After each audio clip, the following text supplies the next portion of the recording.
मौत ही कसम तिरिगे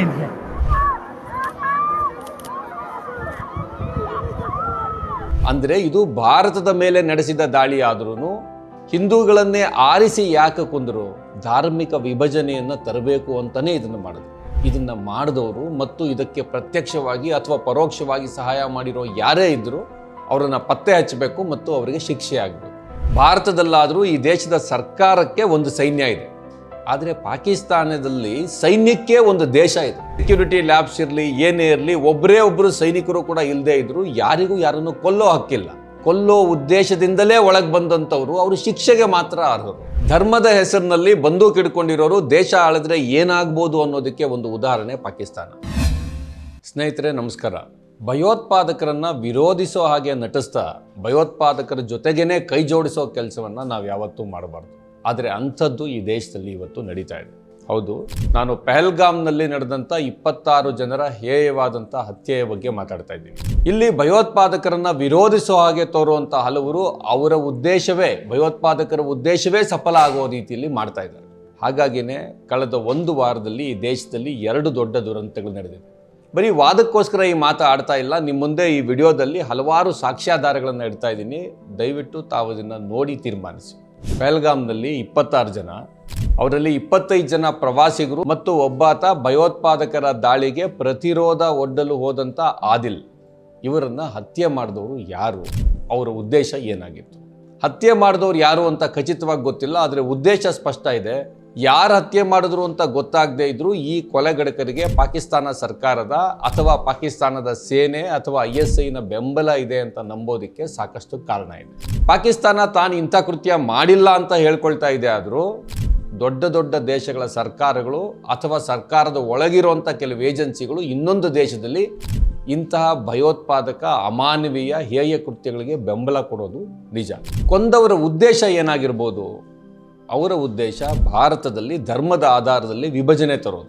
ಈ ಘಟನೆಯಲ್ಲಿ ಯಾರನ್ನ ಗುರಿ ಮಾಡಿ ಕೊಂದರು ಅಂತ ನೋಡಿದ್ರೆ ಅದು ಗೊತ್ತಾಗುತ್ತೆ. ಹಿಂದೂಗಳ ಅಲ್ವಾ ಅಂತ ಕೇಳಿ ಹೊಡೆದ್ರು ಅಂತ ಕೆಲವರು ಹೇಳಿದ್ದಾರೆ, ಹಾಗೇನು ಕೇಳಲಿಲ್ಲ, ಗಂಡಸರನ್ನ ಗುರಿ ಮಾಡಿ ಹೊಡೆದ್ರು ಅಂತ ಇನ್ನು ಕೆಲವರು ಹೇಳ್ತಾ ಇದ್ದಾರೆ. ಅದೇನೇ ಇದ್ರೂ ಸತ್ತವರಲ್ಲಿ 25 ಜನ ಹಿಂದೂಗಳು ಅನ್ನೋದಂತೂ ನಿಜ. ಅಂದರೆ ಇದು ಭಾರತದ ಮೇಲೆ ನಡೆಸಿದ ದಾಳಿ ಆದ್ರೂ ಹಿಂದೂಗಳನ್ನೇ ಆರಿಸಿ ಯಾಕೆ ಕೊಂದರು, ಧಾರ್ಮಿಕ ವಿಭಜನೆಯನ್ನು ತರಬೇಕು ಅಂತಾನೆ ಇದನ್ನು ಮಾಡಿದ್ರು. ಇದು ಅತ್ಯಂತ ಹೇಯವಾದ ಕೃತ್ಯ.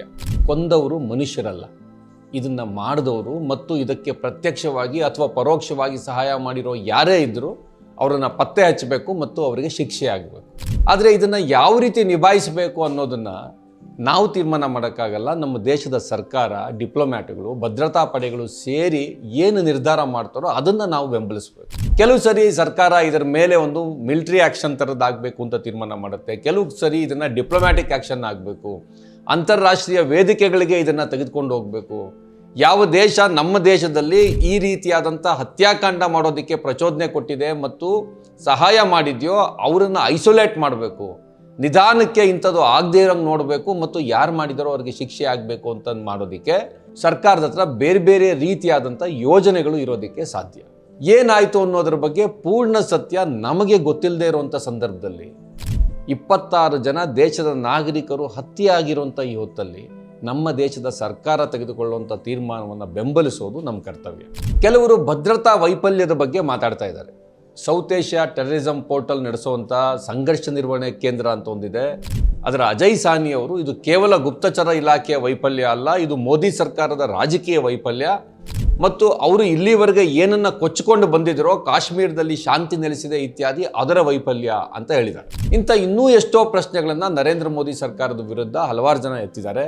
ಆದರೆ ನಾನು ಈಗ ಈ ವಿಷಯನ ಎತ್ತೋದಿಲ್ಲ, ಬದಲಿಗೆ ಈ ಸರ್ಕಾರ ಏನು ನಿರ್ಧಾರ ತೆಗೆದುಕೊಳ್ಳುತ್ತೋ ಅದನ್ನು ಈ ದೇಶದ ಜನರು ಇವತ್ತು ಬೆಂಬಲಿಸೋದೇ ಸರಿಯಾದ್ದು ಅಂತ ಅನ್ನಿಸ್ತಾ ಇದೆ. ಯಾಕೆ ಅಂತಂದರೆ ಅಕ್ರಮವಾಗಿ ಈ ದೇಶದ ಗಡಿಯನ್ನು ದಾಟಿ ಒಳಗೆ ಬಂದವರು ಇಲ್ಲಿ ನಮ್ಮ 26 ಜನರನ್ನ ಕೊಂದಿದ್ದಾರೆ. ಈ ಸಂದರ್ಭದಲ್ಲಿ ನಾವು ಕೂಡಲೇ ಎತ್ತಬೇಕಾಗಿರುವಂಥ ಪ್ರಶ್ನೆ ಭದ್ರತಾ ವೈಫಲ್ಯದಲ್ಲ. ಈ ಥರ ಬಂದು ನಮ್ಮ ದೇಶದ ಒಳಗಡೆ ಅಕ್ರಮವಾಗಿ ಪ್ರವೇಶ ಮಾಡಿ ಅಮಾಯಕರನ್ನ ಕೊಲ್ಲೋ ಕೆಲಸ, ಹೇಯವಾದಂಥ ಕೆಲಸ ಮಾಡಿದಾರಲ್ಲ, ಆ ಅಧಿಕಾರ ಅವ್ರು ಕೊಟ್ಟವ್ರು ಯಾರು, ಅದನ್ನು ನಾವು ಖಂಡಿಸಬೇಕು. ಇಲ್ಲಿ ಸೆಕ್ಯೂರಿಟಿ ಲ್ಯಾಬ್ಸ್ ಇರಲಿ ಏನೇ ಇರಲಿ, ಒಬ್ಬರು ಸೈನಿಕರು ಕೂಡ ಇಲ್ಲದೆ ಇದ್ರು ಯಾರಿಗೂ ಯಾರನ್ನು ಕೊಲ್ಲೋ ಹಕ್ಕಿಲ್ಲ. ಕೊಲ್ಲೋ ಉದ್ದೇಶದಿಂದಲೇ ಒಳಗೆ ಬಂದಂಥವ್ರು ಅವರು ಶಿಕ್ಷೆಗೆ ಮಾತ್ರ ಅರ್ಹರು. ಹಾಗಾಗಿ ತಕ್ಷಣದ ಪ್ರತಿಕ್ರಿಯೆ ಬದ್ಧತೆ ಕೊರತೆ ಅಲ್ಲ. ಯಾರಪ್ಪ ಯಾಕೋಸ್ಕರ ಬಂದು ಕೊಂದ್ರಿ ಅಂತ ನಾವು ಕೇಳಬೇಕು, ಸೆಕ್ಯೂರಿಟಿ ಲ್ಯಾಬ್ಸ್ನ ಅಲ್ಲ. ಇಂತಹ ಅಮಾನವೀಯವಾದಂಥ ಕೃತ್ಯಕ್ಕೆ ಪಾಕಿಸ್ತಾನದ ಸಪೋರ್ಟ್ ಇರುವಂಥ ಸಾಧ್ಯತೆ ಇರೋದ್ರಿಂದ ಅದು ಇನ್ನೂ ಹೆಚ್ಚು ಖಂಡನೀಯವಾದ್ದು. ಇಷ್ಟೇ ನಾವು ಹೇಳಬೇಕಿರೋದು ಅಂತ ಅನ್ಸುತ್ತೆ. ಹಾಗಾಗಿ ನಮ್ಮ ದೇಶದ ಸರ್ಕಾರ ತನಗೆ ಇರುವಂಥ ಮಾಹಿತಿಗೆ ಅನುಗುಣವಾಗಿ ದೇಶದ ಹಿತದೃಷ್ಟಿಯಿಂದ ಏನು ಕ್ರಮ ತೆಗೆದುಕೊಳ್ಳುತ್ತೋ ಅದನ್ನು ನಾವು ಸ್ವಾಗತಿಸಬೇಕು, ಬೆಂಬಲಿಸಬೇಕು. ಈ ವಿಚಾರದಲ್ಲಿ ಯಾವುದು ಸರಿ ಯಾವುದು ತಪ್ಪು ಅಂತ ತೀರ್ಮಾನ ಮಾಡೋದಕ್ಕೆ, ಮಾಡಿದ ತೀರ್ಮಾನವನ್ನು ಜಾರಿ ಮಾಡೋದಕ್ಕೆ ಅಧಿಕಾರ, ಮಾಹಿತಿ, ಸಂಪನ್ಮೂಲ, ಜವಾಬ್ದಾರಿ ಇರೋದು ಸರ್ಕಾರಕ್ಕೆ. ನಮಗೆ ಅರ್ಧಂಬರ್ಧ ಮಾಹಿತಿ ಇರುತ್ತೆ. ಒಂದು ವೇಳೆ ಸರ್ಕಾರ ತಪ್ಪು ನಿರ್ಧಾರ ತೆಗೆದುಕೊಂಡ್ರು ನಾವು ಅದನ್ನು ಬೆಂಬಲಿಸೋದಲ್ಲದೆ ಬೇರೆ ಯಾವುದೇ ದಾರಿ ಇಲ್ಲ ಮತ್ತು ಅದನ್ನೇ ನಾವು ಮಾಡಬೇಕಾಗುತ್ತೆ. ಹಾಗಾಗಿನೇ ವಿರೋಧ ಪಕ್ಷದ ನಾಯಕ ರಾಹುಲ್ ಗಾಂಧಿಯವರು ಯಾವ ಹೇಳಿಕೆ ಕೊಟ್ಟಿದ್ದಾರೋ ಅದು ಸರಿಯಾದ್ದು. ನಿನ್ನೆ ಅವರು ಒಂದು ಪತ್ರ ಕೂಡ ಪ್ರಧಾನಿಯವರಿಗೆ ಬರೆದಿದ್ದಾರೆ. ಈ ವಿಚಾರದಲ್ಲಿ ಇಡೀ ದೇಶ ಒಂದಾಗಿದೆ ಅನ್ನುವಂಥ ಸಂದೇಶ ಕೊಡೋದಕ್ಕೆ ಸಂಸತ್ತಿನ ಅಧಿವೇಶನ ಕರಿಬೇಕು ಅಂತಂದಿದ್ದಾರೆ. ಇದು ಸರಿಯಾಗಿದೆ. ಇದನ್ನೇ ಈ ದೇಶದಲ್ಲಿ ಉಳಿದವರು ಕೂಡ ಮಾಡೋದು ಸರಿಯಾದ್ದು ಅಂತ ನನಗನ್ಸುತ್ತೆ. ಆದರೆ ನಿಧಾನಕ್ಕೆ ನಾವು ಬೇರೆ ಪ್ರಶ್ನೆಗಳನ್ನು ಕೇಳಬೇಕು. ಯಾಕೆ ಅಂತಂದರೆ ಇವತ್ತೊಂದು ದಿನಕ್ಕೆ ಇದು ಮುಗ್ದೋಗೋದಿಲ್ಲ. ಮುಂದಕ್ಕೂ ಇಂಥ ಘಟನೆ ನಡೀಬಾರ್ದು ಅಂತಂದರೆ ಭದ್ರತೆ ಹೇಗೆ ಮಾಡ್ಕೊಳ್ಬೇಕು? ಗಡಿ ದಾಟಿ ಯಾರೋ ಒಳಗೆ ಬಂದ ತಕ್ಷಣ ನಮ್ಮದೇ ದೇಶದ ನಾಗರಿಕರಲ್ಲಿ ಯಾರಾದರೂ ಅವರಿಗೆ ನೆರವು ಕೊಡ್ತಾ ಇದ್ದಾರೆ ಅಂತಂದರೆ ಅಂಥ ಸನ್ನಿವೇಶ ನಿರ್ಮಾಣ ಆಗದೇ ಇರೋ ಹಾಗೆ ನೋಡಿಕೊಳ್ಳೋಕ್ಕೆ ನಾವೇನು ಮಾಡಿದ್ದೀವಿ? ಅದರಲ್ಲೂ ಗಡಿ ಭಾಗದ ಎಲ್ಲ ಜನಸಾಮಾನ್ಯರನ್ನ ವಿಶ್ವಾಸಕ್ಕೆ ತೆಗೆದುಕೊಳ್ಳುವಂಥ ಕೆಲಸವನ್ನು ನಮ್ಮ ಎಲ್ಲ ಪಕ್ಷಗಳ ಸರ್ಕಾರಗಳು ಮಾಡಿವೆಯಾ ಅಂತ ನಾವು ಪ್ರಶ್ನೆ ಹಾಕ್ಕೋಬೇಕು. ಮಾಡಿರದೇ ಇದ್ದರೆ ಅಲ್ಲಿನ ಜನರ ವಿಶ್ವಾಸ ಪಡೆದುಕೊಳ್ಳೋದು ಅತ್ಯಂತ ಮುಖ್ಯ. ಹಾಗೇನೆ ಪುಲ್ವಾಮಾ ಘಟನೆ ಹೇಗೆ ನಡೀತು, ಪಹಲ್ಗಾಮ್ನಲ್ಲಿ ಭದ್ರತಾ ಲೋಪ ಯಾಕಾಯಿತು, ಇವೆಲ್ಲವನ್ನೂ ಕೂಡ ನಾವು ಕೇಳಬೇಕು. ಇದನ್ನ ನಿಧಾನಕ್ಕೆ ಕೇಳಬೇಕು. ಇನ್ನೂ ನಿಧಾನಕ್ಕೆ ನಾವು ಕೆಲವು ಮೂಲಭೂತ ಪ್ರಶ್ನೆಗಳನ್ನು ಹಾಕ್ಕೊಳ್ಬೇಕು. ಇವತ್ತು ಯಾವುದನ್ನು ನಾವು ಭಾರತ ಪಾಕಿಸ್ತಾನ ಅಂತ ಕರೀತಿದ್ದೀವೋ ಈ ಭೂಭಾಗ ಜೊತೆಗೆ ಹೆಗಲಿಗೆ ಹೆಗಲು ಕೊಟ್ಟು ಬ್ರಿಟಿಷರ ವಿರುದ್ಧ ಹೋರಾಟ ಮಾಡಿ ತ್ಯಾಗ ಬಲಿದಾನ ಮಾಡಿ ಸ್ವಾತಂತ್ರ್ಯ ಪಡ್ಕೊಂಡಿದ್ದು. ಆ ಸಂದರ್ಭದಲ್ಲಿ ಏನೋ ಆಗಿದ್ದಾಗೋಯ್ತು. ಈಗ ನಾವು ಸೋದರ ಸೋದರಿಯರ ಥರ ಇರೋಕ್ಕಾಗದೆ ಇರೋಂಗೆ ಮಾಡ್ತಿರೋದು ಯಾರು? ಎರಡೂ ದೇಶಗಳು ಪರಸ್ಪರ ಇನ್ನೊಂದು ದೇಶದಲ್ಲಿ ಗುಂಡಿಟ್ಟು ಕೊಲ್ಲೋರ್ನ ಸಪೋರ್ಟ್ ಮಾಡ್ತೀವಿ ಅಂತ ಆರೋಪಗಳಾಗ್ತಾ ಇದೆ. ಅಮಾಯಕರನ್ನ ಕೊಲ್ಲುವಂಥ ಅಮಾನವೀಯ ಕೊಲೆಗಡುಕ ಆಟ ಎಷ್ಟು ದಿನ ಅಂತ ನಡೀತದೆ? ಭಾರತದಲ್ಲಾದರೂ ಈ ದೇಶದ ಸರ್ಕಾರಕ್ಕೆ ಒಂದು ಸೈನ್ಯ ಇದೆ, ಆದರೆ ಪಾಕಿಸ್ತಾನದಲ್ಲಿ ಸೈನ್ಯಕ್ಕೆ ಒಂದು ದೇಶ ಇದೆ. ಅಂದರೆ ಸೈನ್ಯದ ಹಿಡಿತದಲ್ಲಿ ದೇಶ ಇರುವಂಥ ದುರ್ಗತಿ ಪಾಕಿಸ್ತಾನದ ಜನರು. ಧರ್ಮದ ಹೆಸರಿನಲ್ಲಿ ಬಂದೂಕು ಹಿಡ್ಕೊಂಡಿರೋರು ದೇಶ ಆಳಿದ್ರೆ ಏನಾಗ್ಬೋದು ಅನ್ನೋದಕ್ಕೆ ಒಂದು ಉದಾಹರಣೆ ಪಾಕಿಸ್ತಾನ. ನಮ್ಮ ದೇಶ ಯಾವತ್ತೂ ಹಾಗೆ ಆಗಬಾರ್ದು. ಇವೆಲ್ಲ ಪ್ರಶ್ನೆಗಳನ್ನು ನಾವು ನಿಧಾನಕ್ಕೆ ಕೇಳೋಣ ಮತ್ತು ಗಡಿಯಲ್ಲಿ ಸದಾಕಾಲ ಶಾಂತಿ ನೆಲೆಸುವ ಹಾಗೆ ಮಾಡೋದಕ್ಕೆ ಏನು ಮಾಡಬೇಕು ಅಂತ ನೋಡೋಣ. ಆದರೆ ಇವತ್ತು ಈ ದೇಶದ ಸರ್ಕಾರ ಏನು ನಿರ್ಧಾರ ತೆಗೆದುಕೊಳ್ಳುತ್ತೋ ಅದನ್ನು ಸಪೋರ್ಟ್ ಮಾಡೋಣ. ಇದು ನನ್ನ ಅಭಿಪ್ರಾಯ. ನಾನು ಹೀಗೆ ಹೇಳಿದ್ರೆ ಕೆಲವರಿಗೆ ಸಿಟ್ಟು ಬರ್ಬೋದು. ಯಾಕೆ ನಾವು ನಮ್ಮ ದೇಶದ ಸರ್ಕಾರವನ್ನು ಪ್ರಶ್ನೆ ಮಾಡಬಾರ್ದಾ ಅಂತ. ಹಾಗೆ ಕೇಳೋದಕ್ಕೂ ಕಾರಣ ಇದೆ. ಅದೇನು ಅಂತಂದರೆ ಇಂತಹ ಸಂದಿಗ್ಧ ಪರಿಸ್ಥಿತಿಯಲ್ಲಿ ದೇಶ ಇದ್ದಾಗಲೇ ಸ್ವತಃ ನರೇಂದ್ರ ಮೋದಿಯವರು ಅವತ್ತು ಆಡಳಿತದಲ್ಲಿದ್ದ ಸರ್ಕಾರವನ್ನು ಇಂಥದ್ದೇ ಪ್ರಶ್ನೆ ಕೇಳಿದ್ರು, ಹೀಯಾಳಿಸಿದ್ರು.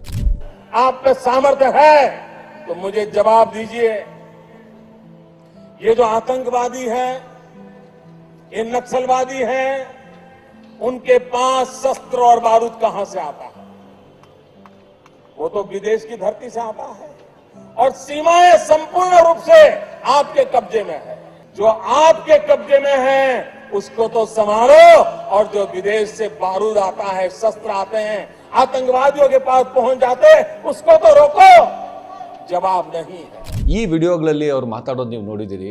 ಇಷ್ಟೇ ಅಲ್ಲ, 2008ರಲ್ಲಿ ಮುಂಬೈ ದಾಳಿಯಲ್ಲಿ ಕಮಾಂಡೋ ಆಪರೇಷನ್ ಇನ್ನೂ ನಡೀತಾ ಇರಬೇಕಾದ್ರೇನೆ ಸ್ವತಃ BJP ನಾಯಕ ಅಡ್ವಾಣಿಯವರು ಕೂಡ ಅಂಥದೇ ಕೆಲಸ ಮಾಡಿದ್ರು. ಇಬ್ರು ಜೊತೆಗೆ ಹೋಗಿ ಮುಂಬೈಗೆ ಒಂದು ಸಂದೇಶ ಕೊಡೋಣ ಅಂತ ಅವತ್ತಿನ ಪ್ರಧಾನಿ ಮನಮೋಹನ್ ಸಿಂಗ್ ಹೇಳಿದ್ರೆ ಅಡ್ವಾಣಿ ಕೇಂದ್ರ ಸರ್ಕಾರನ ಬೈತಾ ಇದ್ರು. BJP ಕಡೆಯಿಂದ ಮತ್ತು ಇವತ್ತಿನ ಪ್ರಧಾನಿ ಮೋದಿ ಅವರು ಅವತ್ತು CM ಆಗಿದ್ದಾಗ ಅವ್ರ ಕಡೆಯಿಂದ ಕೂಡ ಇಂಥ ತಪ್ಪುಗಳು ಬೇಕಾದಷ್ಟು ಆಗಿದೆ. ಆದರೆ ಅವರು ತಪ್ಪು ಮಾಡಿದ್ರು ಅಂತ ನಾವೂ ಅದೇ ಮಾಡಬಾರ್ದು. ನಾವು ಇವತ್ತು ಒಕ್ಕೂಟ ಸರ್ಕಾರದ ನಿರ್ಧಾರವನ್ನು ಬೆಂಬಲಿಸಬೇಕು, ಅದರ ಜೊತೆಗೆ ಗಟ್ಟಿಯಾಗಿ ನಿಲ್ಲಬೇಕು. ಆದರೆ ಇದೇ ಸಂದರ್ಭದಲ್ಲಿ ಇದೇ ವಾರದಲ್ಲಿ ನಮ್ಮದೇ ದೇಶದಲ್ಲಿ ಇನ್ನೊಂದು ದೊಡ್ಡ ದುರಂತ ಕೂಡ ನಡೆದಿದೆ. ಇದೂ ಸಹ ಇಷ್ಟೇ ಅಪಾಯಕಾರಿಯಾದ್ದು ಮತ್ತು ಇದು ಪಹಲ್ಗಾಮ್ನಲ್ಲಿ ತಮ್ಮ ಬಂದೂಕಿನಿಂದ ಗುಂಡು ಹಾರಿಸಿದ ಭಯೋತ್ಪಾದಕರ ಉದ್ದೇಶವನ್ನೇ ಸಫಲಗೊಳಿಸುವಂಥದ್ದು. ಭಯೋತ್ಪಾದಕರು ಏನನ್ನ ಬಯಸಿದ್ರು ಪಹಲ್ಗಾಮ್ನಲ್ಲಿ ಗುಂಡು ಹಾರಿಸಿ ಅದನ್ನು ಸಕ್ಸಸ್ ಮಾಡ್ತಾ ಇರುವಂಥ ಇನ್ನೊಂದು ಭಯೋತ್ಪಾದನೆ ಈ ದೇಶದಲ್ಲಿ ನಡೀತಿದೆ. ಅವರ ಉದ್ದೇಶ ಕೂಡ ಈ ದೇಶವನ್ನು ಧರ್ಮದ ಆಧಾರದ ಮೇಲೆ ವಿಭಜಿಸೋದು. ಭಾಳ ದೂರಕ್ಕೆ ಹೋಗೋದು ಬೇಡ. ಭಯೋತ್ಪಾದಕರ ಉದ್ದೇಶದ ಜೊತೆಗೆ ಏಕೀಭವಿಸಿರ್ತಕ್ಕಂಥ ನಮ್ಮದೇ ರಾಜ್ಯದಿಂದ BJP ಪಕ್ಷದಿಂದ 2 ಸಾರಿ MP ಮೆಂಬರ್ ಆಫ್ ಪಾರ್ಲಿಮೆಂಟ್ ಆಗಿರುವಂಥ ಈ ವ್ಯಕ್ತಿ ಮಾತನ್ನ ಕೇಳಿ. ನೀವು ಮಂಜುನಾಥ್ ಮುಂದೆ ರಾವ್ ಇದೆಯೋ ಶರ್ಮಾ ಇದೆಯೋ ಅಂತ ಅವ್ರು ಕೇಳಲಿಲ್ಲ. ನೀ ಹಿಂದೂನೋ ಅಲ್ವೋ ಅಷ್ಟೇನೆ ಕೇಳಿರೋದು. ಪಠಾನ್ಕೋಟ್ ಅಟ್ಯಾಕ್ ಆಗಿರ್ಬೋದು, ಪುಲ್ವಾಮಾ ಅಟ್ಯಾಕ್ ಆಗಿರ್ಬೋದು, ಈಗಿನ ಪಹಲ್ಗಾಮ್ ಅಟ್ಯಾಕ್ ಆಗಿರ್ಬೋದು, ಈ ಇಷ್ಟು ಘಟನೆಗಳನ್ನ ನೋಡಿ ಮುಸಲ್ಮಾನರ ಮನಸ್ಥಿತಿ ಏನ್ ಕಾಣಿಸ್ತಾ ಇದೆ? ಇದು ಬರೀ ಪಾಕಿಸ್ತಾನದವ್ರ ಬಗ್ಗೆ ಯೋಚನೆ ಮಾಡಬೇಡಿ, ಇಲ್ಲಿ ಒಳಗಿರೋರ ಬಗ್ಗೆ ಯೋಚನೆ ಮಾಡಿ. ಒಬ್ಬ ಮುಸಲ್ಮಾನ ಸಮುದಾಯದ ಬಿಕಾರಿಯಿಂದ ಡೆಲ್ಲಿ ಜಾಮಾ ಮಸೀದಿ ಬುಕಾರಿವರೆಗೂ, ಒಬ್ಬ ಮುಲ್ಲಾನಿಂದ ಮೌಲ್ವಿಯಿಂದ ಇಮಾಮು ಮೌಲಾನವರೆಗೂ ಯಾರಾದ್ರೂ ಕೂಡ ಇದನ್ನ ಖಂಡಿಸಿರುವಂತದ್ದು ನೋಡಿದಿರಾ? ಒಂದು ಫತ್ವಾ ಹೊರಡಿಸಿರುವಂತದನ್ನು ನೋಡಿದಿರಾ? ನೀವು ಪ್ರತಾಪ್ ಸಿಂಹ ಮಾತನ್ನು ಕೇಳಿದ್ರಿ. ಈಗ ಈ ರಾಜ್ಯದಲ್ಲಿ ಸುಳ್ಳು ಹೇಳೋದ್ರಲ್ಲಿ ವಿಶ್ವಗುರು ಆಗಿರುವಂಥ ಇನ್ನೊಬ್ಬ ವ್ಯಕ್ತಿ ಇದ್ದಾರೆ, ಚಕ್ರವರ್ತಿ ಸೂಲಿಬೆಲೆ. ಅವ್ರು ಹೇಳುವಂಥ ಮಾತನ್ನ ಕೇಳಿ.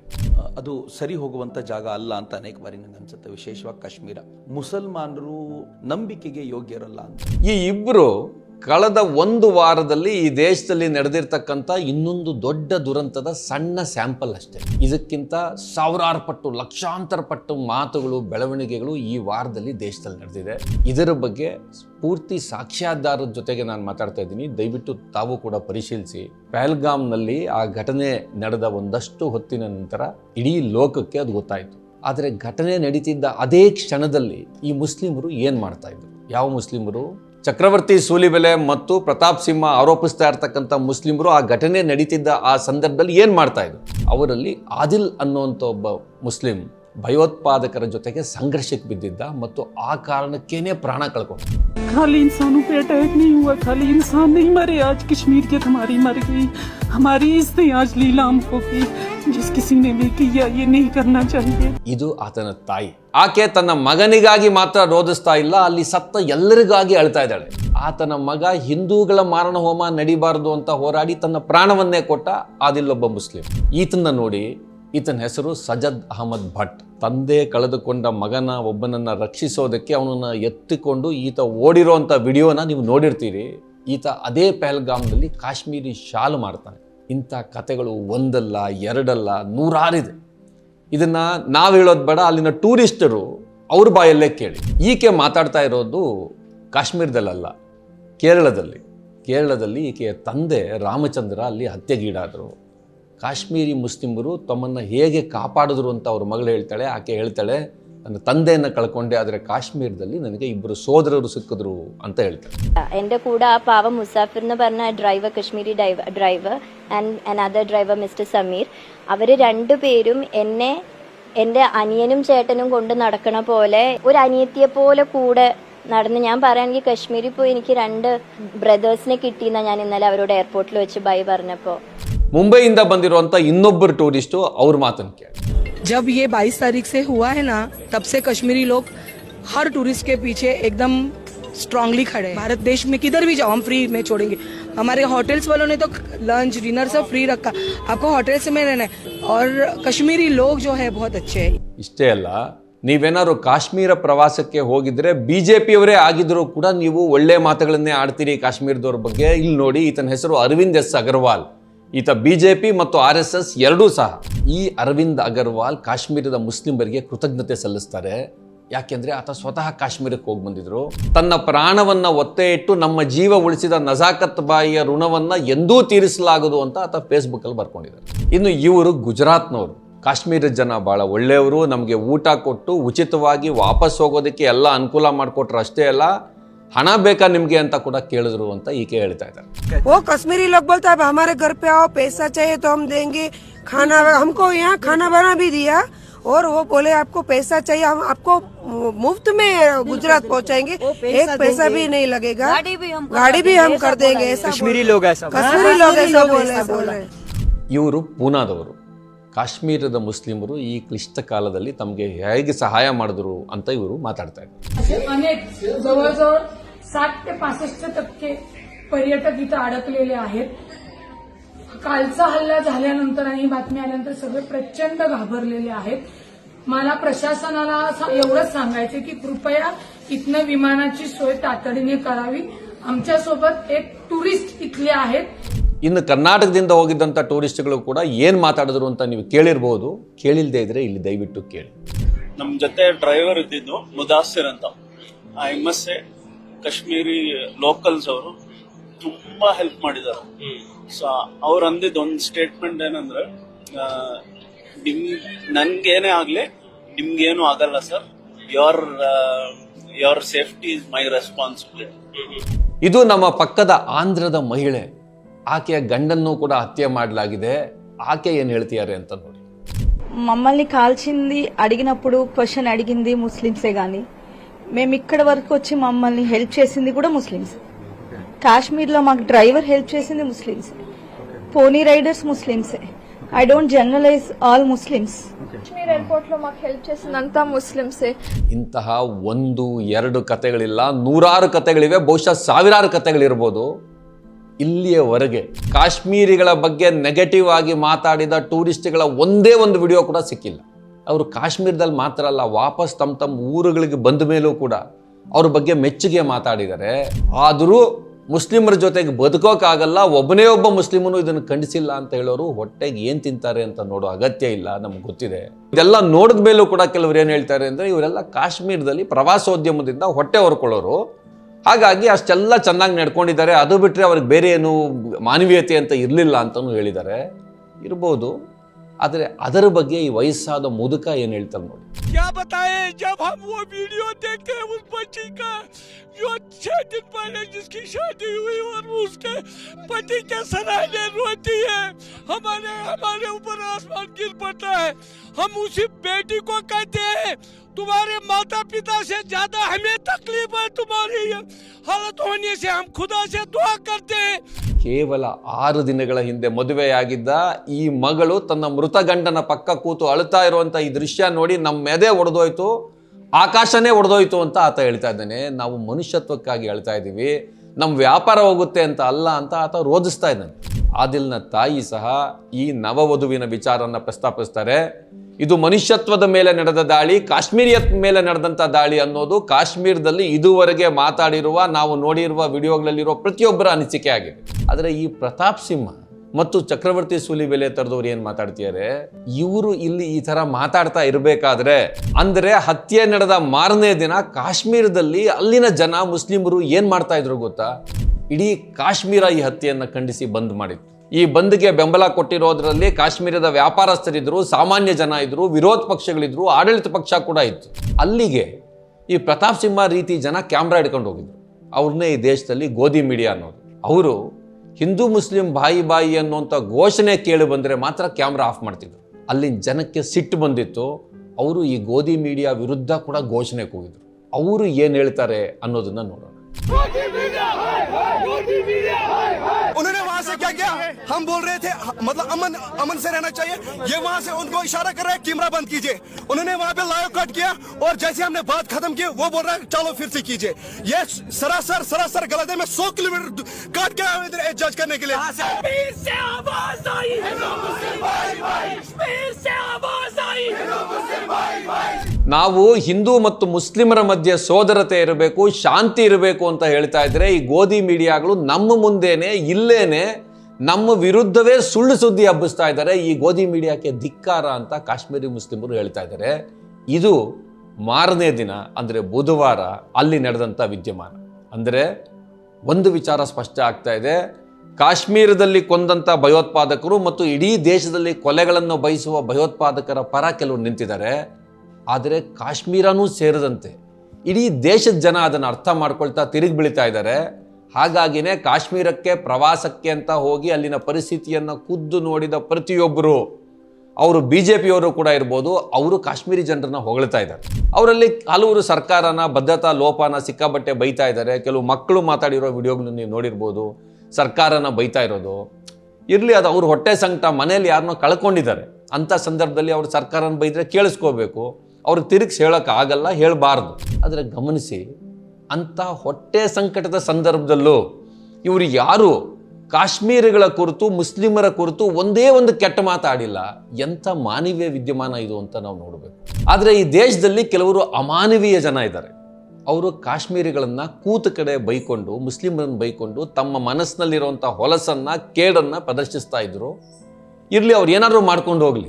ಆದರೆ ದೇಶದ ಬೇರೆ ಬೇರೆ ಭಾಗದಲ್ಲಿ ಓದ್ತಾ ಇರುವಂಥ ಕಾಶ್ಮೀರಿ ವಿದ್ಯಾರ್ಥಿಗಳ ಮೇಲೆ ಇಂಥವ್ರು ದಾಳಿ ಮಾಡಿದ್ರು. ಅವುಗಳ ವಿಡಿಯೋ ಕ್ಲಿಪ್ಗಳು ನೋಡ್ತಾ ಇದ್ರೆ ನೋವಾಗುತ್ತೆ, ಅಯ್ಯೋ ಅನ್ಸುತ್ತೆ. ಜಾನಿಪುರ ಅನ್ನುವ ಕಡೆ ಮುಸ್ಲಿಂ ವಿದ್ಯಾರ್ಥಿಗಳ ಮೇಲಾಗಿರ್ತಕ್ಕಂಥ ದಾಳಿಯನ್ನ ದಯವಿಟ್ಟು ನೋಡಿ.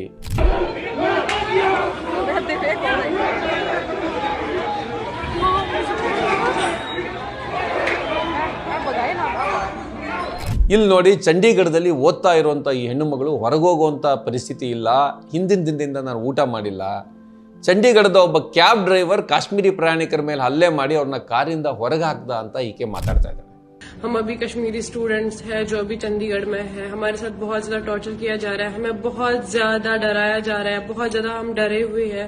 हमारे पे लोकल्स गालियां दे रहे हैं, हमारे पे मतलब गंदे गंदे चीजें बोल रहे हैं हमारे पे, जो हमसे बियर नहीं हो पा रही है. कल से हम लोग भूखे बैठे हैं क्योंकि हमें बाहर नहीं दिया जा रहा है जाने.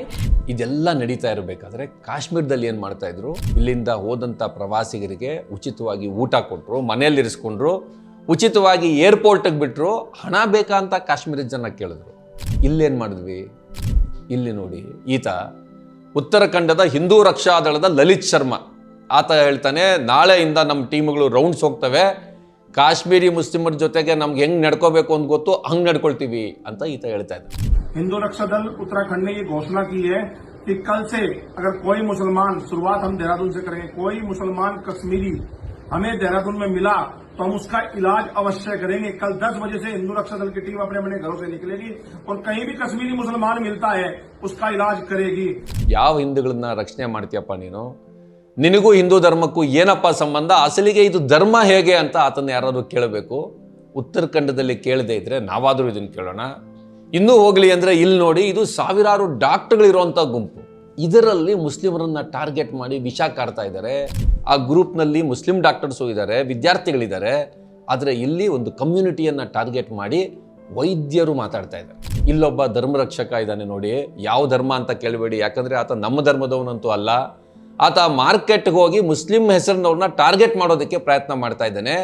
ಕಾಶ್ಮೀರದಲ್ಲಿ ಮುಸ್ಲಿಮರು ಇಲ್ಲಿಂದ ಹೋದಂಥ ಎಲ್ಲ ಧರ್ಮಕ್ಕೆ ಸೇರಿದಂಥ ಪ್ರವಾಸಿಗರನ್ನ ರಕ್ಷಣೆ ಮಾಡಿ ಅವರಿಗೆ ಊಟ ಕೊಟ್ಟು ಅವರ ಸುರಕ್ಷತೆ ಬಗ್ಗೆ ಕಾಳಜಿ ವಹಿಸ್ತಾ, ಅವರಲ್ಲಿ ಯಾರಾದರೂ ಹತ್ಯೆಗೀಡಾದಂಥವ್ರು ಯಾರಿದ್ದಾರೆ ಅವ್ರಿಗಾಗಿ ಕರುಳಿಂದ ಮಮ್ಮಲ ಮರುಗ್ತಾ ಇರಬೇಕಾದ್ರೆ ಈ ದೇಶದೊಳಗಡೆ ಈ ರೀತಿಯಲ್ಲಿ ಕೆಲವರು ನಡ್ಕೊಳ್ತಿದ್ದಾರೆ. ಈ ಥರ ನಮ್ಮ ದೇಶದಲ್ಲಿ ಯಾರೆಲ್ಲ ಏನೆಲ್ಲ ಮಾತಾಡಿದ್ರು ಅನ್ನೋದನ್ನು ಪೂರ್ತಿ ಇಲ್ಲಿ ಹಾಕಕ್ಕೆ ಹೋಗೋದಿಲ್ಲ. ದೊಡ್ಡ ರಾಶಿ ಇದೆ. ಅದನ್ನೆಲ್ಲ ನೋಡಿದ್ರೆ ಮಾನಸಿಕ ರೋಗ ಬರುತ್ತೆ ಅಷ್ಟೇ.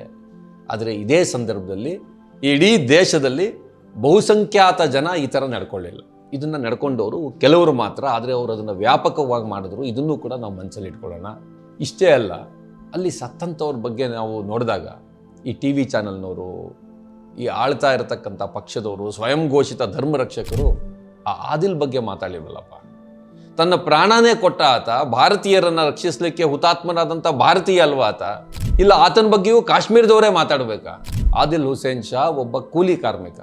ಮನೆಯಿಂದ ಟಿಫನ್ ಬಾಕ್ಸ್ನಲ್ಲಿ ಊಟ ತಗೊಂಡು ಕೆಲಸಕ್ಕೆ ಹೋಗಿದ್ದ. ಶವವಾಗಿ ವಾಪಸ್ ಬಂದ ಅಂತ ಆತನ ತಾಯಿ ಹೇಳ್ತಾ ಇದ್ದಾರೆ.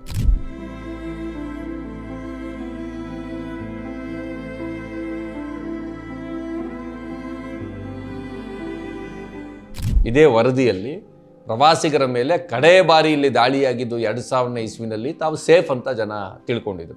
ಇಡೀ ದೇಶಕ್ಕೆ ದೇಶವೇ ಕೊಂಡಾಡಬೇಕಾಗಿದ್ದಂಥ ಒಬ್ಬ ಹೀರೋ ಈ ಆದಿಲ್. ಯಾಕೆ ಅಂತಂದರೆ ಮಿಕ್ಕವರನ್ನು ಬದುಕುಳಿಸೋದಕ್ಕೆ ತಾವೇ ಪ್ರಾಣವನ್ನು ಪಣಕ್ಕೆ ಕೊಟ್ಟಿದ್ದಂಥ ಇನ್ನೂ ಎಷ್ಟೋ ಜನ ಇದ್ದರು. ಈತನ ಪ್ರಾಣ ನಿಜಕ್ಕೂ ಹೊರಟೇ ಹೋಗ್ಬಿಟ್ಟಿತ್ತು. ಆದರೆ ಆಗಿದ್ದೇನು? ಇದೆಲ್ಲ ಆದಮೇಲೂ ಕೂಡ ಕಾಶ್ಮೀರವನ್ನು ಭಾರತದಿಂದ ಮತ್ತಷ್ಟು ಪ್ರತ್ಯೇಕಿಸ್ತಕ್ಕಂಥ ಪ್ರಯತ್ನವನ್ನು ಇಲ್ಲಿ ಕೆಲವರು ಮಾಡಿದ್ರು. ಈ ವಿಡಿಯೋ ನೋಡ್ತಾ ಇರ್ತಕ್ಕಂಥ ನಿಮಗೆ ಆದಿಲ್ ಬಗ್ಗೆ ಮತ್ತು ಸಜದ್ ಅಹಮದ್ ಭಟ್ ಬಗ್ಗೆ ಗೊತ್ತಿರುತ್ತೆ.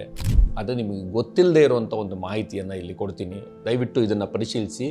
ಆರ್ಮಿಯ ಅಧಿಕೃತವಾದಂಥ ರೆಕಾರ್ಡ್ಸನ್ನು ಕೂಡ ನೀವು ಪರಿಶೀಲಿಸಿ. ಈತನ ಹೆಸರು ಹವಿಲ್ದಾರ್ ಜಂಟು ಅಲಿ ಶೇಖ್ ಅಂತ. ಏಪ್ರಿಲ್ 22ನೇ ತಾರೀಕಿಗೆ ಪಹಲ್ಗಾಮ್ನ ಹತ್ಯೆ ನಡೆಯುತ್ತೆ. ಅದು ನಡೆದಂಥ ಮರುದಿನ ಭಾರತದ ಸರ್ಕಾರ ಮತ್ತು ಸೈನ್ಯ ಭಯೋತ್ಪಾದಕರ ವಿರುದ್ಧ ಕಾರ್ಯಾಚರಣೆ ನಡೆಸಬೇಕು ಅಂತ ತೀರ್ಮಾನ ಮಾಡುತ್ತೆ. ಭಾರತದ ಸೈನ್ಯದ ಅರೆ ಮಿಲಿಟರಿ ಪಡೆಯ 6ನೇ ವಿಶೇಷ ಪಡೆಯ ಯೋಧ ಈತ, 6 ಪ್ಯಾರಾ SF. ಈತ ಕೂಡ ಕಾರ್ಯಾಚರಣೆಯಲ್ಲಿರ್ತಾನೆ. ಈತ ಒಬ್ಬ ಮುಸ್ಲಿಂ. ಆಗ ನಡೆದಂಥ ಗುಂಡಿನ ಚಕಮಕಿಯಲ್ಲಿ ಈತ ಹುತಾತ್ಮ ಆಗ್ತಾನೆ. ಈತ ಭಾರತದ ಸೈನಿಕ. ಆತನ ಕುಟುಂಬದ ಫೋಟೋ ಇಲ್ಲಿ ನೋಡಿ. ತಂದೆ, ತಾಯಿ, ಹೆಂಡತಿ, ಮಕ್ಕಳು ಆತನಿಗೂ ಇದ್ದರು. ಗಡಿಯಲ್ಲಿ ಕಾದುವ ಸೈನಿಕರ ಬಗ್ಗೆ ಮಾತಾಡೋರು ಎಷ್ಟು ಜನ ಈತನ ಬಗ್ಗೆ ಮಾತಾಡಿದ್ರು? ವೈಟ್ ನೈಟ್ ಕಾರ್ಪ್ಸ್ ಅನ್ನುವಂಥ ಆತನ ಬೆಟಾಲಿಯನ್ ಆತನಿಗೆ ಗೌರವ ಸಲ್ಲಿಸಿ ಈ ಟ್ವೀಟ್ ಮಾಡಿತು. ಪಶ್ಚಿಮ ಬಂಗಾಳದ ಉತ್ತರ 24ನೇ ಪರಗಣ ಜಿಲ್ಲೆಯ ಪಥರ್ಘಟ ಅನ್ನುವಂಥ ಹಳ್ಳಿಗೆ ಸೇರಿದಂಥ ಆತನ ಅಂತ್ಯ ಸಂಸ್ಕಾರ ಅದೇ ಹಳ್ಳಿಯಲ್ಲಿ ನಡೆಯಿತು. ಆ ಅಂತ್ಯ ಸಂಸ್ಕಾರದಲ್ಲಿ ಭಾಗವಹಿಸಿದಂಥ ಇನ್ನೊಬ್ಬ ವ್ಯಕ್ತಿಯನ್ನು ನೋಡಿ, ಇವರು ಸುಬೇದಾರ್ ರಫೀಕುಲ್, ಜಂಟು ಶೇಖ್ನ ಸ್ವಂತ ಅಣ್ಣ. ಇವರು ಸಹ ಭಾರತೀಯ ಸೈನ್ಯದಲ್ಲಿ ಕೆಲಸ ಮಾಡ್ತಾರೆ ಮತ್ತು ತಮ್ಮನ ಸಾವಿಗೆ ಪಾಕಿಸ್ತಾನದ ವಿರುದ್ಧ, ಭಯೋತ್ಪಾದಕರ ವಿರುದ್ಧ ಪ್ರತೀಕಾರ ತೆಗೆದುಕೊಳ್ಳುವಂತ ಮಾತಾಡಿದ್ದಾರೆ. ಒಂದೇ ಮುಸ್ಲಿಂ ಕುಟುಂಬದಲ್ಲಿ ಇಬ್ಬರು ಸೈನಿಕರಿದ್ದಾರೆ, ಒಬ್ಬ ಈಗಾಗಲೇ ಹುತಾತ್ಮನಾಗಿದೆ. ಈತನ ಅಂತ್ಯ ಸಂಸ್ಕಾರದಲ್ಲಿ ಪಶ್ಚಿಮ ಬಂಗಾಳದ ಆಳುವ ಪಕ್ಷದ ಪ್ರತಿನಿಧಿಗಳು ಮತ್ತು CPMದವರು ಹೋಗಿ ಭಾಗವಹಿಸಿದರು. ಆದರೆ BJP ಪಕ್ಷದ ಯಾರೊಬ್ಬರೂ ಭಾಗವಹಿಸಲಿಲ್ಲ. ಯಾವ ದೇಶದ ಭಕ್ತರು ಸ್ವಾಮಿ ತಾವು? ಯಾರಿಗೆ ನೀವು ದೇಶಭಕ್ತಿ ಪಾಠ ಮಾಡ್ತಾ ಇದ್ದೀರಾ? ಭಾರತೀಯ ಸೈನ್ಯದಲ್ಲಿ ಕೆಲಸ ಮಾಡ್ತಾ ಹುತಾತ್ಮರಾದಂಥ ಮುಸ್ಲಿಮರು ಇವರೊಬ್ಬರೇ ಅಂತನೋ, ಆಕಸ್ಮಿಕವಾಗಿ ಪಹಲ್ಗಾಮ್ ನಂತರದಲ್ಲೇ ಈ ಸಂದರ್ಭದಲ್ಲೇ ಅಂತ ಒಬ್ರು ಹುತಾತ್ಮರಾಗ್ಬಿಟ್ರು ಅಂತ ಅನ್ಕೋಬೇಡಿ. ಈ ದೇಶದಲ್ಲಿ ಸರ್ವ ಧರ್ಮಗಳಿಗೆ ಸೇರಿದವರು ಸೈನ್ಯದಲ್ಲಿ ಕೆಲಸ ಮಾಡ್ತಾ ಇದ್ದಾರೆ, ದೇಶದ ಪರವಾಗಿ ಹೋರಾಡ್ತಾ ಹುತಾತ್ಮರಾಗಿದ್ದಾರೆ. ಇದೇ ಸರ್ಕಾರ 2024 ಜುಲೈ 5ನೇ ತಾರೀಕು ಹವಿಲ್ದಾರ್ ಅಬ್ದುಲ್ ಮಜೀದ್ ಅವರಿಗೆ ಮರಣೋತ್ತರ ಕೀರ್ತಿ ಚಕ್ರ ಪ್ರದಾನ ಮಾಡಿತು. ಇದು ಅವರ ಹೆಂಡತಿ ಸಗೇರಾ ಬಿ. ಪಂಚರ್ ಹಾಕಬೇಕಾದ್ರೆ ಸತ್ತರೆ ಕೀರ್ತಿ ಚಕ್ರ ಕೊಡೋದಿಲ್ಲ. ದೇಶದ ಗಡಿಗಳಲ್ಲಿ ಹುತಾತ್ಮರಾದರೆ ಮಾತ್ರ ಇಂಥ ಸನ್ಮಾನ ನಡೆಯುತ್ತೆ. ಈ ಅಬ್ದುಲ್ ಮಜೀದ್ ಅವರ ಸೋದರ ಸಹ 2017ರಲ್ಲಿ ಭಾರತೀಯ ಸೈನ್ಯದಲ್ಲಿ ಕೆಲಸ ಮಾಡ್ತಾ ಹುತಾತ್ಮ ಆಗಿದ್ದ, ಅದೇ ಕುಟುಂಬದಲ್ಲಿ. ಅಬ್ದುಲ್ ಮಜೀದ್ ಅವ್ರ ಬಗ್ಗೆ ನಿಮಗೆ ಇನ್ನೂ ವಿವರಗಳು ಬೇಕು ಅಂತಂದರೆ ಇಲ್ಲಿ ಅಧಿಕೃತವಾಗಿ ಸಿಗ್ತದೆ, ನೀವು ಇದನ್ನು ಓದ್ಕೊಳ್ಳಿ. ನೀವು ಶಹೀದ್ ಅಬ್ದುಲ್ ಮಜೀದ್ ಅಂತ ಗೂಗಲ್ನಲ್ಲಿ ಹುಡ್ಕೋಕ್ಕೆ ಹೋದರೆ ಮೊದಲು ನಿಮಗೆ ಅಬ್ದುಲ್ ಮಜೀದ್ ಸಿಗಲ್ಲ, ಶಹೀದ್ ಅಬ್ದುಲ್ ಹಮೀದ್ ಅವ್ರದ್ದು ಸಿಗುತ್ತೆ.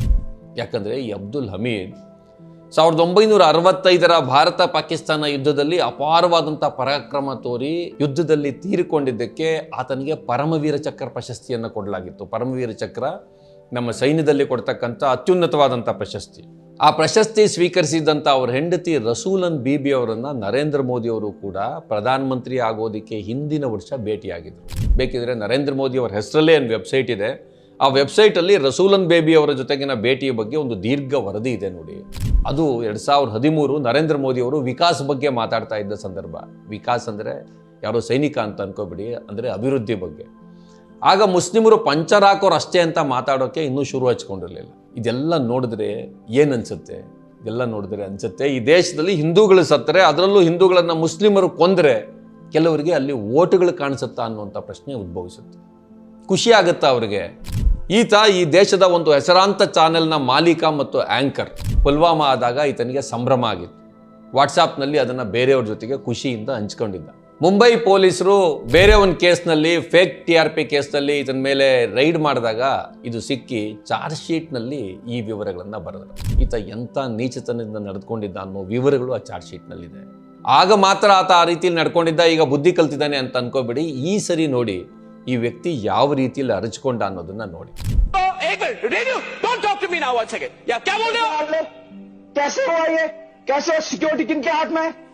गवर्नर के हाथ में पूरा सिक्योरिटी आती है, होम मिनिस्टर के हाथ में आती है, कैसे होगा? जम्मू एंड कश्मीर पुलिस किसके अंदर आती है? ಪಹಲ್ಗಾಮ್ ಘಟನೆ ನಡೀತಿದ್ದ ಹಾಗೇನೆ ಇಂಥವರೆಲ್ಲ ಚುರುಕಾದರು. ಇದನ್ನ ಮತ ರಾಜಕಾರಣಕ್ಕೆ ಬಳಸಿಕೊಳ್ಳಕ್ಕೆ ಬೇಕಾದಂತ ತಯಾರಿ ನಡೆಸಿದ್ರು. ಹೆಣ ರಾಜಕಾರಣದ ಮುಖಾಂತರ ಮತ ರಾಜಕಾರಣ. ಆ ಥರ ಏನು ನಡೆಯಲ್ಲ ಅಂತ ನೀವು ಅನ್ಕೊಂಡಿದ್ರೆ ದಯವಿಟ್ಟು ಈ ವಿಡಿಯೋ ನೋಡಿ. फर्स्ट टाइम वोटर से कहना चाहता हूं कि आपका पहला वोट पुलवामा में जो वीर शहीद हुए, उन वीर शहीदों के नाम आपका वोट समर्पित हो सकता है क्या? ಇದರಲ್ಲಿ ಪುಲ್ವಾಮಾದಲ್ಲಿ ಸತ್ತ ಸೈನಿಕರ ಹೆಸರಿನಲ್ಲಿ ವೋಟ್ ಕೇಳೋ ಥರ ನಿಮ್ಗೆ ಅನ್ನಿಸ್ತಾ ಇಲ್ವಾ? ನರೇಂದ್ರ ಮೋದಿಯವರ ಕುರಿತಾಗಿ ಜನ ಪದೇ ಪದೇ ಪ್ರಶ್ನೆ ಮಾಡೋಕ್ಕೆ ಇದೇ ಕಾರಣ. ಹಾಗಾಗಿನೇ ಈ ಸಾರಿ ತಿದ್ದುಕೊಳ್ತಾರೆ ಅಂತ ಜನ ಭಾವಿಸಿದ್ರು. ಸೌದಿ ಅರೇಬಿಯಾದಿಂದ ಅವರು ಬಂದು ಒಂದು ಉನ್ನತ ಮಟ್ಟದ ಸಭೆ ಮಾಡಿದ ಮೇಲೆ ದೇಶದ ಜನರನ್ನು ಉದ್ದೇಶಿಸಿ ಮಾತಾಡ್ತಾರೆ. ಪತ್ರಿಕಾಗೋಷ್ಠಿ ಮಾಡದೇ ಇದ್ರೂ ಪರವಾಗಿಲ್ಲ, ಅವ್ರದ್ದೇ ಚಾನಲ್ಗಳಿವೆ, ಅದ್ರಲ್ಲಿ ಮಾತಾಡ್ತಾರೆ ಅಂತ ನಿರೀಕ್ಷೆ ಮಾಡಲಾಗಿತ್ತು. ಆದರೆ ಅವರು ಸಭೆ ನಂತರ ಸೀದಾ ಬಿಹಾರಕ್ಕೆ ಹೋಗ್ಬಿಟ್ರು. ಅಲ್ಲಿ ಸೇರಿದಂಥ ಜನರನ್ನು ಉದ್ದೇಶಿಸಿ ಹಿಂದಿಲಿ ಮಾತಾಡಿದ ಮಾತ್ರ ಅಲ್ಲದೆ ಇದಕ್ಕಿದ್ದಂಗೆ ಮಧ್ಯದಲ್ಲಿ ಇಂಗ್ಲಿಷ್ ಬೇರೆ ಶುರು ಮಾಡಿಬಿಟ್ರು. Friends, today from the soil of Bihar, I say to the whole world, India will identify, track and punish every terrorist. ಯಾರಿಗೆ ಎಲ್ಲಿ ಏನು ಸಂದೇಶ ಕೊಡಬೇಕು? ಈ ದೇಶದ ಸರ್ಕಾರದ ಜೊತೆಗೆ ಜನ ಇದ್ದಾರೆ, ಇರ್ತೀವಿ. ಆದರೆ ಈ ರೀತಿ ಮಾಡಿದಾಗ ನರೇಂದ್ರ ಮೋದಿಯವರು ಬೇರೆ, ಸರ್ಕಾರ ಬೇರೆ ಅಂತ ಅನ್ಸೋಕೆ ಶುರುವಾಗುತ್ತೆ. ಅದು ಆಗಬಾರ್ದು. ಆಗದೇ ಇರುವ ಹಾಗೆ ನೋಡಿಕೊಳ್ಳುವ ಜವಾಬ್ದಾರಿ ಅವ್ರದ್ದು. ಸತ್ತವ್ರ ಹೆಸರಲ್ಲಿ ರಾಜಕಾರಣ ಮಾಡಬಾರ್ದು ಅಂದರೆ ಹೇಗೆ ಅನ್ನೋದನ್ನು ಇಲ್ಲಿ ನೋಡಿದ್ರೆ ನಿಮ್ಗೆ ಗೊತ್ತಾಗುತ್ತೆ. ಕಾಶ್ಮೀರದ ವಿಧಾನಸಭೆ ಈ ಪಹಲ್ಗಾಮ್ ಘಟನೆ ನಂತರ ಅಧಿವೇಶನ ಕರೀತು. ಅದರಲ್ಲಿ ಭಯೋತ್ಪಾದಕರ ಕೃತ್ಯವನ್ನು ಖಂಡಿಸಲಾಯಿತು. ಕಾಶ್ಮೀರದ ಪೊಲೀಸರು ಈಗ ರಾಜ್ಯ ಸರ್ಕಾರದ ಕೈಯಲ್ಲಿಲ್ಲ, ಅದೀಗ ಕೇಂದ್ರದ ಕೈಯಲ್ಲಿದೆ, ಒಕ್ಕೂಟ ಸರ್ಕಾರದ ಕೈಯಲ್ಲಿದೆ. ಆದರೂ ಕಾಶ್ಮೀರದ ಮುಖ್ಯಮಂತ್ರಿ ಒಮರ್ ಅಬ್ದುಲ್ಲಾ ಮಾತಾಡಿ ನಮ್ಮ ಕೈಯಲ್ಲಿ ಕಾನೂನು ಸುವ್ಯವಸ್ಥೆ ಇರಲಿಲ್ಲ, ಆದರೂ ದೇಶದ ಎಲ್ಲ ಕಡೆಯಿಂದ ಇಲ್ಲಿಗೆ ಪ್ರವಾಸಕ್ಕೆ ಬನ್ನಿ ಅಂತ ನಾವೇ ಕರೆದಿದ್ವಲ್ಲ, ಹಾಗಾಗಿ ಈ ದುರಂತಕ್ಕೆ ನಾವು ಹೊಣೆ ಹೊತ್ಕೊಳ್ಬೇಕು. ಆದರೆ ಕಾನೂನು ಸುವ್ಯವಸ್ಥೆ ನಮಗೆ ಬಿಟ್ಕೊಟ್ಬಿಡಿ, ನಮಗೆ ಪೂರ್ಣ ರಾಜ್ಯದ ಸ್ಥಾನಮಾನ ಕೊಡಿ ಅಂತ ನಾನು ಈಗ ಕೇಳಲ್ಲ. ಈ 26 ಜನರ ಸಾವಿನ ಸಂದರ್ಭದಲ್ಲಿ ಅವರ ಹಣ ಇಟ್ಕೊಂಡು ನಾವು ಇಂಥದ್ದನ್ನು ಕೇಳಬಾರ್ದು ಅಂತ ಅವರಂದರು. ಇದನ್ನು ನಾವು ಗಮನಿಸಬೇಕು. ನನಗೆ ಗೊತ್ತು, ನಿಮಗೆ ಕರುಳಿದ್ರೆ ಇವೆಲ್ಲ ಕೇಳಿ ಚುರುಕ್ ಅಂದಿರುತ್ತೆ, ಹೃದಯ ಇದ್ದರೆ ಅದು ಮಿಡಿದಿರುತ್ತೆ, ಅಯ್ಯೋ ಅನಿಸಿರುತ್ತೆ. ಆದರೆ ನಮ್ಮ ದೇಶದ ದುರಂತ, ಕೆಲವರಿಗೆ ಇದೆಲ್ಲ ಆದಮೇಲೂ ಪ್ರಶ್ನೆಗಳಿರುತ್ತೆ. ಅಂಥವ್ರು ಕೇಳ್ತಾರೆ ಅದೆಲ್ಲ ನಿಜ, ಆದರೆ 25 ಜನ ಹಿಂದೂಗಳನ್ನು ಕೊಂದವರು ಮುಸ್ಲಿಮ್ರೇ ತಾನೆ, ಗುರುತು ಕೇಳಿ ಕಲ್ಮಾ ಪಠಿಸೋಕ್ಕೆ ಹೇಳಿ ಕೊಂದ್ರು ಅಂತ ವರದಿಗಳಿವೆ ಅಂತ ಹೇಳ್ತಾರೆ.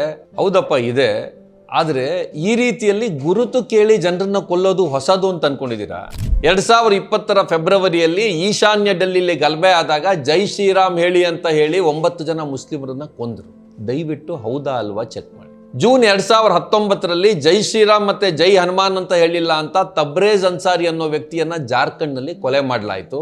ಹೌದಾ ಅಲ್ವಾ ದಯವಿಟ್ಟು ಚೆಕ್ ಮಾಡಿ. 2021 ಆಗಸ್ಟ್ನಲ್ಲಿ ಕಾನ್ಪುರದಲ್ಲಿ ಜೈ ಶ್ರೀರಾಮ್ ಅಂತ ಹೇಳುವಂತ ಒಬ್ಬ ಮುಸ್ಲಿಂ ರಿಕ್ಷಾ ಡ್ರೈವರ್ಗೆ ಓಡಾಡಿಸಿ ಹೊಡೆದರು. ಇವೆಲ್ಲ ನಡೆದಿದ್ದು ಪಹಲ್ಗಾಮ್ಗೆ ಮುಂಚೆ. ಹೌದಾ ಅಲ್ವಾ ದಯವಿಟ್ಟು ಚೆಕ್ ಮಾಡಿ. ಎಲ್ಲ ಯಾರ ಹೆಸರಿನಲ್ಲಿ? ಶ್ರೀರಾಮನ ಹೆಸರಿನಲ್ಲಿ. ಅಲ್ಲಾನ ಹೆಸರಿನಲ್ಲಿ ಇದನ್ನು ಮಾಡಿದ್ರು, ಶ್ರೀರಾಮನ ಹೆಸರಿನಲ್ಲಿ ಇದನ್ನು ಮಾಡಿದ್ರು, ಎರಡೂ ಒಂದೇ. ಅದು ಭಯೋತ್ಪಾದನೆಯೇ. ಇವೆಲ್ಲ ಆಗ್ತಾ ಆಗ್ತಾ ಆಗ್ತಾ ಎಲ್ಲಿಗೆ ಬಂದು ನಿಂತಿದೆ ಅಂದರೆ, ನಮ್ಮದೇ ಮಂಗಳೂರಿನಲ್ಲಿ ಒಬ್ಬ ವಲಸೆ ಕಾರ್ಮಿಕನ್ನ ಮೊನ್ನೆ 15 ಜನ ಸೇರಿ ಕೊಂದಿದ್ದಾರೆ. ಆ ಕಾರ್ಮಿಕನು ಭಾರತೀಯನೇ, ಕೇರಳದ ವಯನಾಡನವನು. ವಯನಾಡು ಸಹ ಕಾಶ್ಮೀರದ ರೀತಿಯಲ್ಲಿ ಒಂದು ಸುಂದರ ತಾಣ. ಹೊಟ್ಟೆಪಾಡಿಗೆ ದುಡಿಯುವಂಥ ಈತ ಕೂಡ ದೇಶದ ನಿರ್ಮಾಣದಲ್ಲಿ ತನ್ನದೇ ಪಾಲು ಕೊಟ್ಟಿದ್ದಾನೆ. ಈತನನ್ನು ಧರ್ಮದ ಕಾರಣಕ್ಕಾಗಿ ಕೊಂದು ಹಾಕಲಾಗಿದೆ. ನಮ್ಮದೇ ರಾಜ್ಯದಲ್ಲಿ ಇದನ್ನು ಮಾಡಿದೆ ಅಂದರೆ ಪಾಕಿಸ್ತಾನದ ಉದ್ದೇಶ ಈಡೇರಿತು. ಭಾರತವನ್ನು ಧರ್ಮದ ಆಧಾರದ ಮೇಲೆ ವಿಭಜನೆ ಮಾಡೋದು ಅವರ ಉದ್ದೇಶ. ಈ ದೇಶದಲ್ಲೂ ಧರ್ಮದ ಆಧಾರದ ಮೇಲೆ ವಿಭಜನೆ ಮಾಡೋರಿದ್ದಾರೆ. ಅವರಿಗೆ ಪಹಲ್ಗಾಮ್ನಲ್ಲಿ ನಡೆದಿದ್ದು ದುಃಖ ತಂದಂಗಿಲ್ಲ. ಪಹಲ್ಗಾಮಿನ ವಿಚಾರದಲ್ಲಿ ಕಾಶ್ಮೀರದ ಜನ, ಭಾರತದ ಉಳಿದ ಭಾಗದ ಜನ, ಮುಸ್ಲಿಮರು, ಟೂರಿಸ್ಟ್ಗಳು, ಬಲಿಯಾದವರ ಕುಟುಂಬಗಳು, ಇಡೀ ವಿರೋಧ ಪಕ್ಷಗಳು, ಕಾಶ್ಮೀರದ ವಿಧಾನಸಭೆ ಎಲ್ಲರೂ ಒಂದಾಗಿರೋದು ಅವ್ರಿಗೆ ಇಷ್ಟ ಇದ್ದಂಗೆ ಕಾಣೋದಿಲ್ಲ. ಬೇರೆ ಎಲ್ಲರೂ ಸೇರಿ ಹತ್ಯಾಕಾಂಡವನ್ನು ಖಂಡಿಸಿದ್ರು, ಸರ್ಕಾರದ ಜೊತೆಗೆ ನಿಲ್ತೀವಿ ಅಂತ ವಿರೋಧ ಪಕ್ಷಗಳು ಘೋಷಣೆ ಮಾಡಿದ್ವು. ಯಾರೂ ಈ ಪರಿಸ್ಥಿತಿಯನ್ನು ಹದಗೆಡಿಸುವಂಥ ಕೆಲಸ ಮಾಡಲಿಲ್ಲ. ಆದರೆ ಈ ಒಂದು ಗುಂಪು, ಯಾರಿಗೆ ದೇಶ ಒಂದಾಗಿರೋದು ಇಷ್ಟ ಇಲ್ವೋ ಅವರು ಭಯೋತ್ಪಾದಕರ ರೀತಿಯೇ ವರ್ತಿಸ್ತಾ ಇದ್ದಾರೆ. ಈ ಎರಡೂ ರೀತಿಯ ಭಯೋತ್ಪಾದನೆ ಏನಿದೆ ಇದರ ವಿರುದ್ಧ ನಾವು ಜೊತೆಗೂಡಬೇಕು. ಈ ಎರಡೂ ರೀತಿಯ ಭಯೋತ್ಪಾದನೆ ಒಂದು ಇನ್ನೊಂದನ್ನು ಪೋಷಿಸ್ತದೆ. ನಾವೆಲ್ಲ ಜೊತೆಗೂಡಬೇಕು. ಈ ಜೊತೆಗೂಡಬೇಕು ಅನ್ನುವಂಥ ಸಂದೇಶವನ್ನು ನಾವು ಲಕ್ಷಾಂತರ ಜನರಿಗೆ ತಿಳಿಸಬೇಕು. ಬನ್ನಿ ಈ ಕೆಲಸ ಮಾಡೋಣ. ಧನ್ಯವಾದ. ಮತ್ತಷ್ಟು ವಿಶೇಷ ವಿಡಿಯೋಗಳನ್ನು ನೋಡಲು ಮತ್ತು ಹೊಸ ವಿಡಿಯೋಗಳ ಬಗ್ಗೆ ತಿಳಿಯಲು ಈ ದಿನ .com ಯೂಟ್ಯೂಬ್ ಚಾನೆಲ್ ಸಬ್ಸ್ಕ್ರೈಬ್ ಮಾಡಿ ಮತ್ತು ಬೆಲ್ ಐಕಾನ್ ಕ್ಲಿಕ್ ಮಾಡಿ.